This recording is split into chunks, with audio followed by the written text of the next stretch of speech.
Chapter 21. The Childhood Memory. It was a powerful, magical force, the forest was.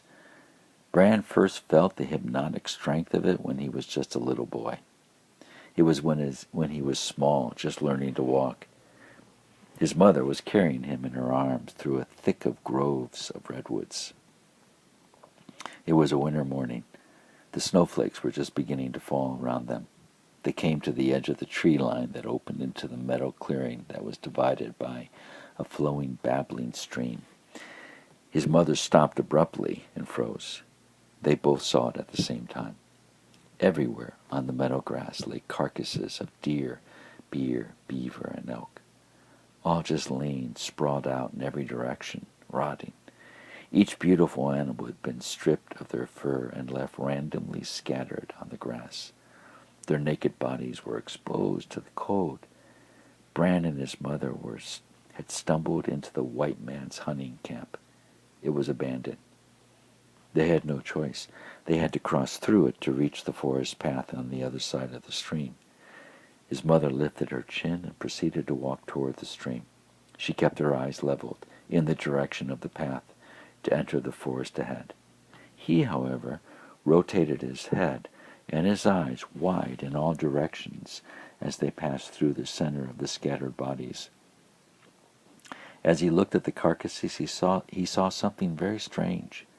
Small blue lights, the shape of large candle flames, hovering above each animal. He quickly understood what they were, and it made him very sad. Tears fell. His mother said, "Shh, don't look." He closed his eyes tight and buried his face in her black hair. She continued to walk past the bodies until she reached the stream. As she stepped through the ankle-deep water, he could hear the water splashing, and he felt better. She stepped onto the grass and came to the edge of the forest. She kneeled under the closest tree, put her son's feet on the ground, and said, "Stay here. I have something to do."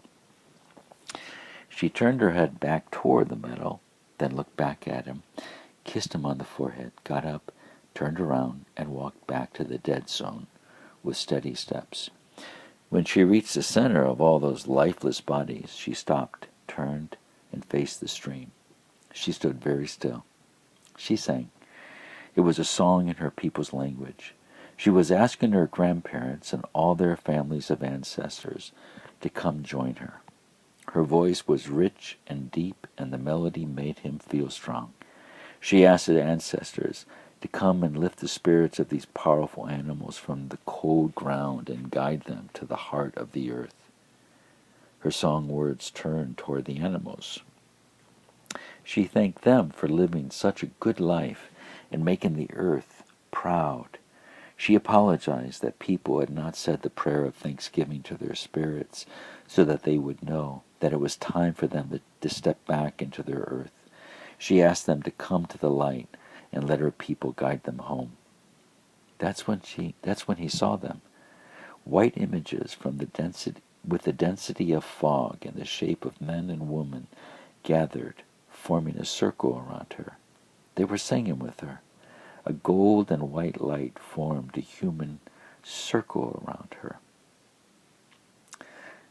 It went into the ground and beamed up like a tall tree until it touched the sky. The light grew brighter. He noticed that the blue flames floating above the bodies moved toward that light that enveloped her, one by one, and then by threes, and soon by tens. The blue flames entered the tall pillar of light. The snowflakes fell, and soon there were no more blue lights. He watched as she opened her eyes. The beam of light and the circle of people faded. She said thank you to someone. She walked to the stream, took off her fur boots, and rinsed her hands and her feet. Then she walked across the water toward him, onto the grass, and when she reached him, she kneeled again and said, "Come." The sadness in him was gone. She lifted him in her arm to her shoulder. As she walked into the forest, he peered back over her shoulder and saw no blue flames. The white snow was falling heavy. Later that night in their cottage, she noticed how he quietly sat looking into the fire. She asked him if he had been sad. He nodded. Was it the bodies of the animals, she asked. Yes, he said. I saw those little flames and it made me sad. She asked him what he thought those lights were. They were the spirits of those animals. They didn't know what to do. They were confused, he told her. They were trying to find a way back into their bodies. I wanted to help them, but I didn't know how. Then when you created that light and those people came and sang with you, I felt so much better.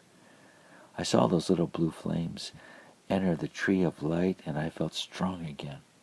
I knew that all those spirits were happy. His mother smiled with wonder at all he had seen. And then I heard you say, thank you. Who did you say thank you to, Mama? Her hands held both her son's shoulders so that his body faced her. She looked at him square in the eyes. She saw something glowing in them. I was thanking my father, she replied, and all my relatives for aiding me to assist the spirits of those creatures back into the belly of the Mother Earth. Her eyes did not waver from his. He felt like she was looking past his eyes and into his thoughts. Her eyes were seeing something or someone inside of him.